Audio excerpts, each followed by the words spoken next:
What's up, y'all? This your girl, G with the T. This your first time here. Please be sure to hit that subscribe button. Let's help the channel grow. Okay, y'all. Today we're going to talk about red flags you should look out for, especially in 2023, okay?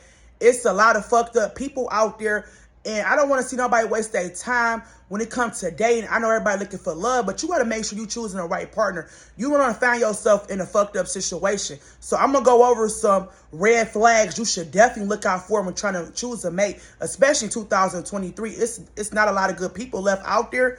So you have to be really careful because you don't want nobody taking advantage of you, okay? Number one, a person with no car. That shit is a no-go. A person with no license, especially if you over 30, why you don't have no driving license? You got a person with a whole bunch of traffic tickets, shit like that. That just show you irresponsible. You don't take care of business. A person who still live at home with their mom or their family, that just show once again, you not stable. You can't get in a relationship with if you're not even stable. Again, a person with no job, this is a definitely no-go. You should not walk into a new relationship with a person who don't even have a job. What do they have to offer? What do they have to bring to the table? You just setting yourself up to take care of somebody. You should never be comfortable walking in a relationship with a new person. They don't even work. They shouldn't, and be honest, that just show a lot about their character. They out looking for people. They shouldn't even be comfortable dating or trying to get to know somebody without a job. To be technical about it. Like, that shit ain't cool. That just show you that they out trying to use you if they trying to get your number with no job, okay? Number four, a person with bad credit. Again, this show they irresponsible, especially you over 30 and your credit fucked up. You should not get in a relationship with a person over 30 with bad credit. That just show you they're going to be asking you to co-sign for shit for them, put your names on shit. The minute y'all get in a real committed relationship, oh, you my girl, and don't get married to a person with bad credit neither. Because they're going to feel like, oh, you my wife or you my husband. You supposed to look out. We as one team. If your credit good, you a person that's good at paying bills and you responsible, that's the worst shit you can do is get in a relationship with a person who irresponsible with bad credit, who don't take care of business, who do not handle bills. Because I promise you, they're going to be expecting for you to bail them out because you don't have that quote-unquote title, a relationship title or a marriage title. Don't even do that shit to yourself.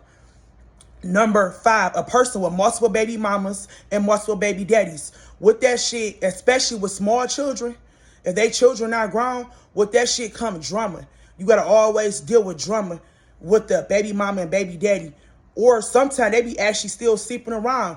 You don't know shit. That shit, especially if it's a new baby, and that shit be fresh. They don't know if they want to do. They don't know if they want to be together. They might be going through a separation. So you run a risk of getting your feelings hurt or being caught up in a lot of drama. Unless the kid's grown, I won't recommend it for nobody. Like, that shit just caused a lot of drama.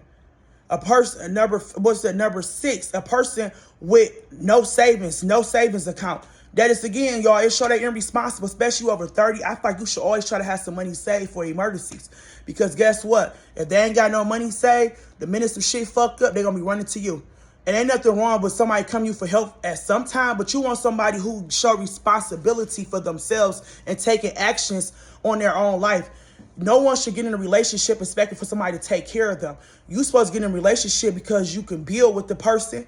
Y'all can help each other, and it's not always financial. It can be new information, new business partnerships. And then, of course, companionship. You know, y'all supposed to help build each other. You don't want to get in a relationship and you doing everything. You trying to build that person up. That shit get draining. It get overwhelming. And some people don't never get their shit together. And before you know it, you're going to be bitter because you the one carrying the whole relationship. So that's why I say it's important to look out for shit like that.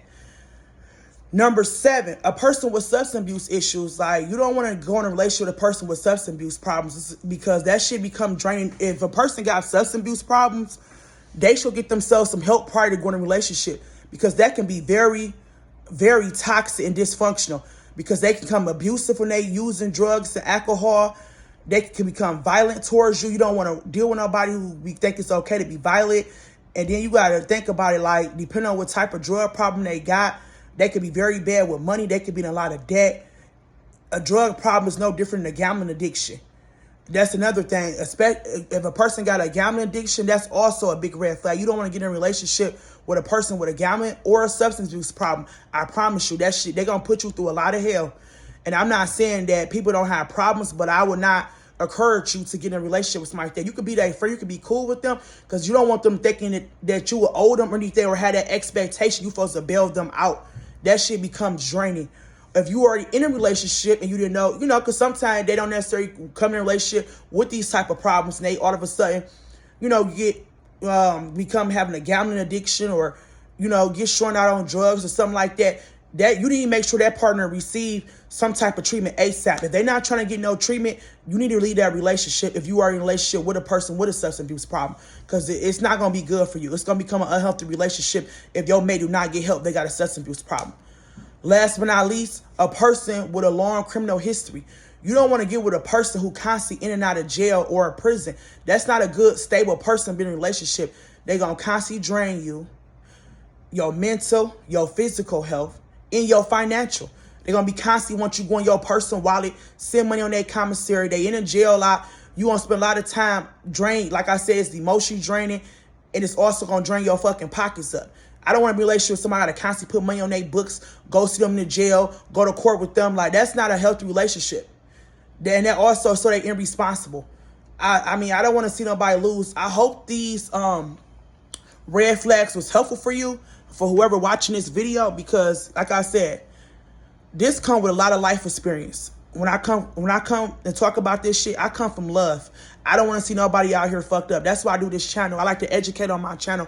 I want to see all my people win. When I talk, and I'm not trying to put nobody down, hurt nobody's feelings, just know this shit come from love. This come from life experience shit. I know other people done been through. They done talked to me about it. So just take heed to it. And it ain't that you trying to think you better than nobody.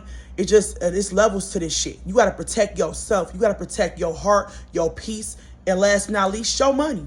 You're not trying to go in and be an ATM to nobody. But let me get up out of here. This your girl, Dree with the T. If this your first time here, please be sure to hit that subscribe button. Until next time, y'all be safe out there.